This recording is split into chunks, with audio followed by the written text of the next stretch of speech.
Vocês viram que a Bird entrou lá naquele navio no Alasca e ela encontra um cadáver ali. Aquele cadáver tem uma flor roxa brotando do seu peito. Flor roxa essa que representa a presença do flagelo. E na mão do cadáver tem um diário datado de 1911. Se o flagelo assolou a humanidade há pouco tempo, como tudo isso se conecta? O que essa cena da Bird no Alasca significou? E no final, ela vai ficar presa no Alasca? Como que os estudos do laboratório Fort Smith se conectam com a origem dos híbridos, a real origem dos híbridos e a real origem do flagelo? Nesse vídeo a gente vai entender todos esses pontos.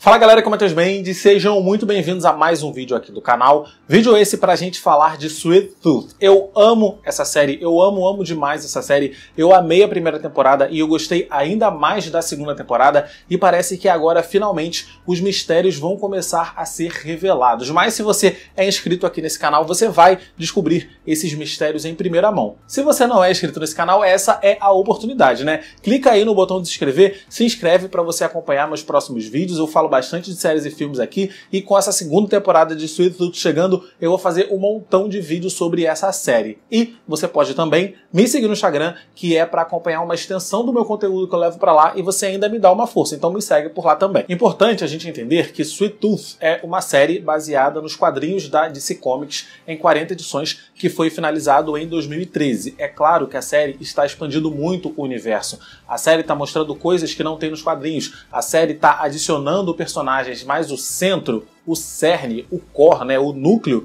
da série é o mesmo núcleo dos quadrinhos, e a série já provou isso. E é dos quadrinhos que a gente tira a real origem dos híbridos e do flagelo. Por que não? Aquilo que a gente viu na primeira temporada, né, das experiências do laboratório Fort Smith, não foi o que criou o flagelo, porque como a gente viu na cena da Bird, o flagelo já existia desde 1911. Na primeira temporada, a Bird contou para o Richard que eles descobriram um micróbio novo no Alasca e que eles estavam tentando ali incubar as partes boas desse micróbio, porque com as partes boas, né, eles conseguiriam fazer vacinas para curar diversas doenças, mas que se eles fizessem um movimento errado e acabassem incubando a parte ruim do micróbio, tudo poderia virar um caos. Se você não se lembra muito bem da primeira temporada, aqui no meu canal tem um super resumo que é para você lembrar tudo com detalhes, e eu vou deixar esse vídeo linkado aqui na descrição. Por essa fala da Bird, ela dá a entender que foi ela, né, foi a experiência dela que acabou criando o flagelo, né? A série comenta muito que a doença, o flagelo, começou nesse laboratório Fort Smith, só que não é bem assim, e isso foi provado pelo primeiro episódio dessa segunda temporada.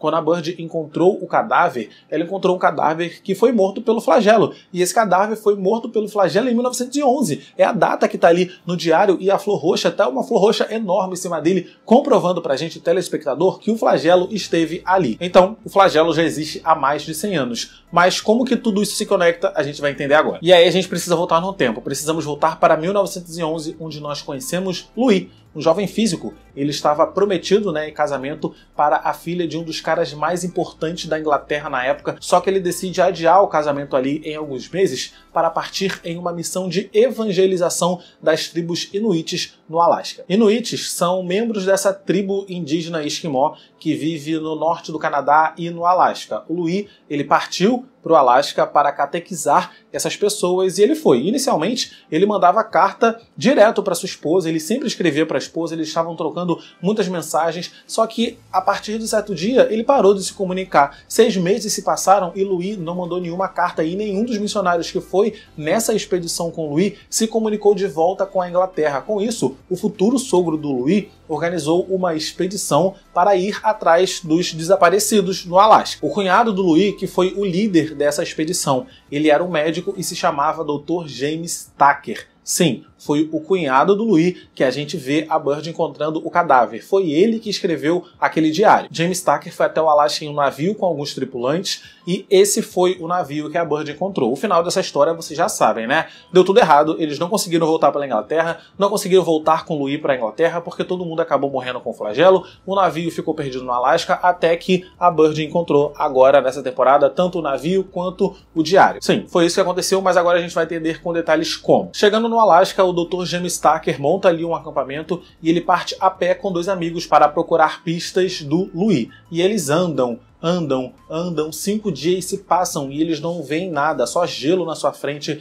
nenhuma pista do Louis. No 6º dia, quando eles montam acampamento para dormir, quando eles acordam, os seus cachorros foram todos assassinados. Os cachorros morreram misteriosamente. Eles se assustam, mas não desistem. Resolvem continuar a busca por Louis. E eles continuam andando, mesmo sem os cachorros. E quando tudo parecia não ter escapatória, eles encontram uma pista. Eles encontram uma igreja, uma capela que foi construída pela equipe de evangelização que foi lá até o Alasca para catequizar os Inuits. Então eles ficam animados. Isso significa que o Louis passou por ali. Só que quando eles entram na igreja, essa igreja está cheia de corpos, os cadáveres dos missionários que foram até ali. O James Tucker, cunhado do Louis, é médico e ele investiga os corpos dos missionários e ele não vê nenhum sinal de ferida, então ele conclui que todas essas pessoas morreram de alguma doença. Do lado de fora, um Inuit aparece e a equipe ali do James Tucker, que foi com ele atrás do Louis, eles começam a bater no cara, achando que foi ele a pessoa que assassinou os cachorros.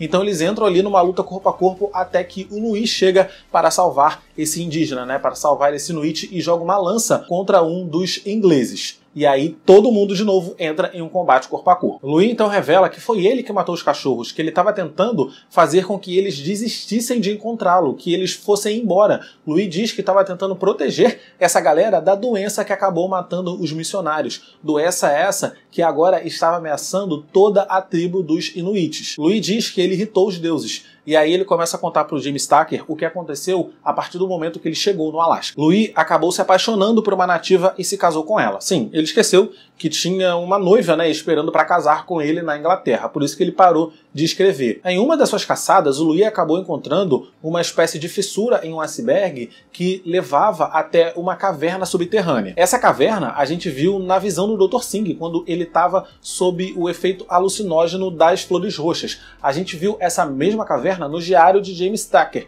Quando a Bird abre aquele diário ali, né, a gente chega a ver essa caverna. E a gente vê essa caverna também na mente do Gus, no final da temporada, quando a Bird pede para ele ajuda. Então, essa caverna é importante. Louis, muito curioso, entra, é claro, e dentro dessa caverna ele se depara com algumas tumbas de pedra que tem rostos de animais talhados na frente. Então ele olha, tal, e aí ele encontra uma das tumbas, ele tenta abrir uma dessas tumbas. Ele disse que a pedra era muito pesada, mas eventualmente ele conseguiu abrir, e o que ele viu dentro impressionou ele, né? Porque ele viu o que parecia o esqueleto de uma criatura que era um híbrido de humano com ser. Louis liberou uma maldição sem saber. Os irmãos Inuits de Louis encontraram ele na caverna, tiraram ele de lá às pressas, e essa foi a primeira vez que os Inuits ficaram realmente bravos com o Louis. À noite, o xamã da tribo explicou para o Louis o que tinha acontecido e explicou para o Louis que ele tinha condenado todo mundo à morte, que ele tinha irritado os deuses. O xamã diz que Louis liberou um mal sobre a tribo, porque aquela caverna que ele entrou era um lugar sagrado, que ninguém poderia entrar. O xamã era a única pessoa que tinha permissão de entrar naquela caverna. Ele diz que aquelas tumbas continham os corpos dos deuses dos Inuits, que esses deuses eles tiveram vida terrena, mas chega um momento em que os seus espíritos ficam livres e aí os corpos são guardados para que um dia eles possam retornar. A tumba que o Louis abriu é de um deus Inuit chamado Tikizertok, o deus Inuit da caça. Ele é um dos deuses mais poderosos do panteão Inuit e ele é meio que protetor de todos os animais que chegam ali ao norte. Isso é uma crença real da tribo Inuit, tá? Isso é folclore de verdade. Inclusive, se vocês forem pesquisar no Google Imagens sobre o deus Tikizertok, eu vou deixar como se escreve aqui nos comentários, vocês vão ver imagens dessa criatura híbrida de humano com cervo muito parecido com o Gus. O xamã conclui dizendo que o Louis irritou os deuses e agora todos eles vão ter que pagar o preço por isso. Eventualmente, a esposa de Louis ficou grávida e quando ela deu à luz, a doença também veio. Assim que o bebê nasceu, os Inuits começaram a morrer dessa doença misteriosa, doença essa que matou os missionários também. Louis conta para o Dr. James Tucker que o seu filho ele não é um garoto qualquer,